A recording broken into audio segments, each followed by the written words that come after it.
Part 4, after the collapse. Meow, Huples cat. This is the fourth and final video of my review of this book in 2024. I reviewed this book in 2019, but I wanted to go back to it because this book has had a fundamental effect on me as an emergency preparedness individual, and in a good way. Now, when I read the title, After the Collapse, I kind of thought, oh, we're going to get into the nitty-gritty of the long-term effects of what's going on here. Because he doesn't really talk too much in the book about the long-term effects. He talks about the day-to-day existence, about the violence, about what they had to do and not do. But he doesn't talk about what they were aiming to do. There was no long-term planning here. Now, in my situation, if I was Selco, my long-term planning would be to get the heck out of Yugoslavia as soon as I could and escape to one of the Western countries that wasn't at war.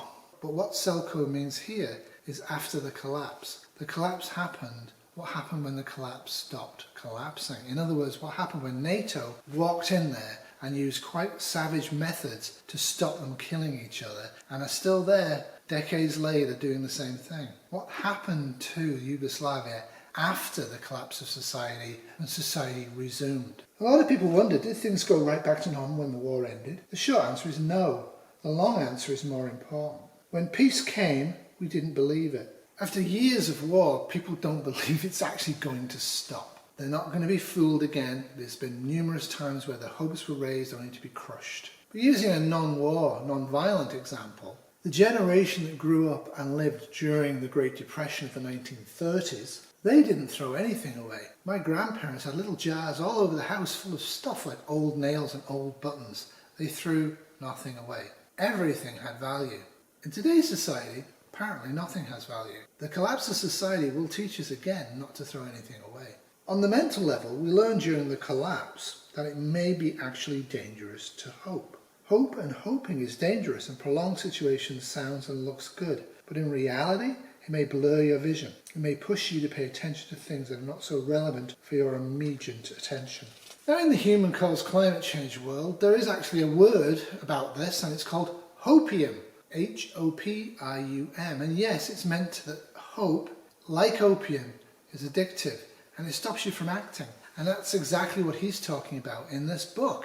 If you believe that next week it's all going to get better and the army's going to come in and people are going to stop trying to kill you, it's hard between now and that week to actually get going. You have to live like a dog in the here and now. The next meal is more important than next week's. If you don't eat, if you don't drink, if you're not safe for that week, you're not going to make it. So focusing on the peace talks, focusing on this, that and the other, irrelevant. One goal, don't die, survive. At the same time, there's nothing wrong with imagining things getting better, providing it's done in the privacy of your own home and you don't do it for very long and you don't allow it to affect your mental outlook. It's kind of a very short section, so this won't be that long a video, but I really do want to focus on a few of the things that Selco's saying here at the end of the book, after the disaster in Sarajevo, after the end of the civil war in Yugoslavia.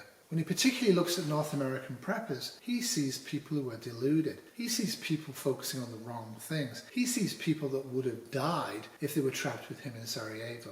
It's a harsh judgment.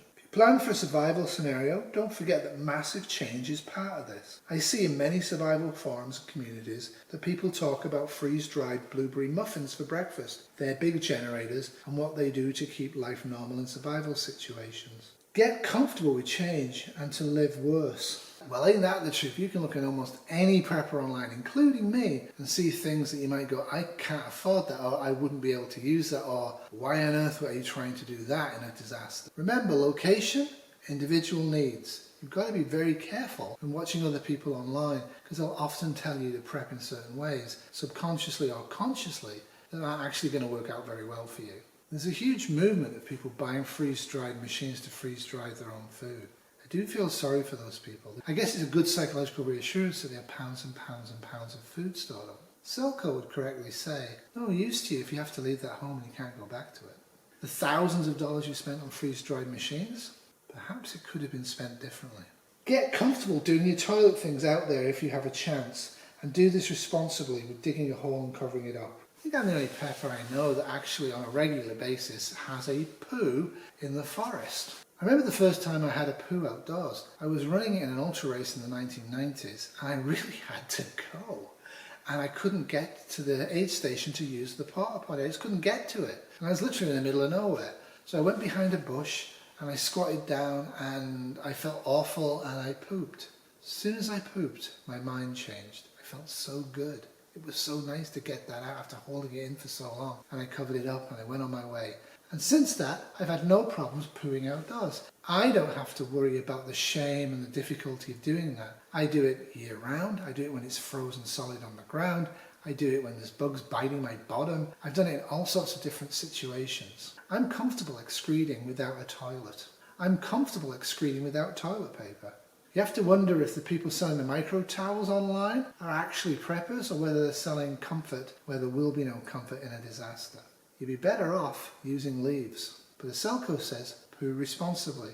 So if you're drinking water as a river or lake and you happen to be downstream of other human beings, which is quite likely if you think about it, don't assume that they're not just pooing and defecating directly into the water. Don't you do it, they might be. That does not mean that you do not need to prepare yourself for every possible scenario. It actually means that when S hit the fan, you are not going to be in control of many things. People will die, so you have to be comfortable with this kind of massive change.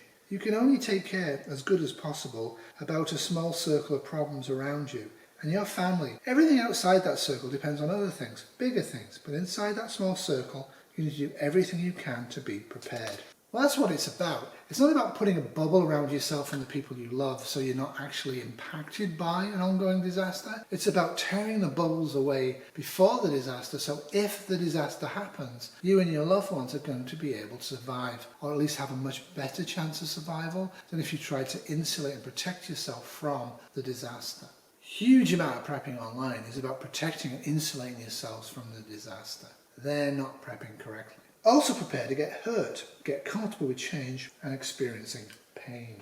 There's a prepper online I've long since parted company with who actually would go around a track carrying a pack, a special pack that he bought to carry a dead deer in it if he butchered it. And he'd go around and around this flat circle, which he drove to. And he felt he was training, and he was training to some degree, but he wasn't extending and pushing beyond. You know, there's thing called hills that you have to go up and down. There's things called marshes you might have to go through. There's a whole bunch of different things he wasn't preparing to do, yet he felt he was preparing to survive a disaster. A huge big gun, special backpack, hang the deer on it, and off I go to find my next deer. I found problems with that approach. You perhaps find no problem with that approach, in which case I have to wonder why you're watching my channel. There's a lot of entertainment prepper channels out there that would be happy to have you watch, and you might enjoy better than watching me. Because I'm going to tell you reality from my point of view, and I'll tell you sometimes I'll get it wrong. And in 2019, I read this book and it changed me. It changed how I prepared, it changed how I thought about preparedness, it changed how I reacted to disasters. Let us not forget, in 2020, there was a colossal global disaster. Society didn't fall. For a little bit of time there, it looked like it might. For me and Kitty, we had to spend the next couple of years socially isolated because we work in healthcare. I wasn't expecting it. We made the best of a bad job. We adapted as fast as we could. When I knew that pandemic was coming, I took the cash I had on hand for emergencies. I went to Costco's for what turned out to be the last time and bought an enormous amount of stuff. I put in place home delivery of groceries before everybody else wanted to do the same thing. And that's what imagination can get you in preparedness. You can sometimes be ahead of the curve. And being ahead of the curve sometimes means you'll have a better experience, a more comfortable experience, and in a disaster, possibly survive. Being prepared does not mean constantly expecting the end of society to happen this week or in the next 72 hours. That kind of thinking is deranged. That kind of thinking is actually really bad for the human body. Get out there, like Selco says, and love life and be happy, because we all have it pretty good. You might not think you do, but you do. In a collapsed society, I can guarantee each and every one watching this video and certainly making this video is going to have a much worse life. Well, that's it from me. Thanks for watching. I really appreciate it. Feel free to give me a subscription if you haven't already, and ding that bell, because self-validation is important to me and I can't do it myself because there's nothing to validate. You can make me feel that I'm appreciated. But more than all that garbage, make comments. Tell me what I did right. Tell me what I did wrong. Don't pull punches. Trying to spare my feelings now could kill me in a disaster if I'm missing something or I'm approaching something incorrectly.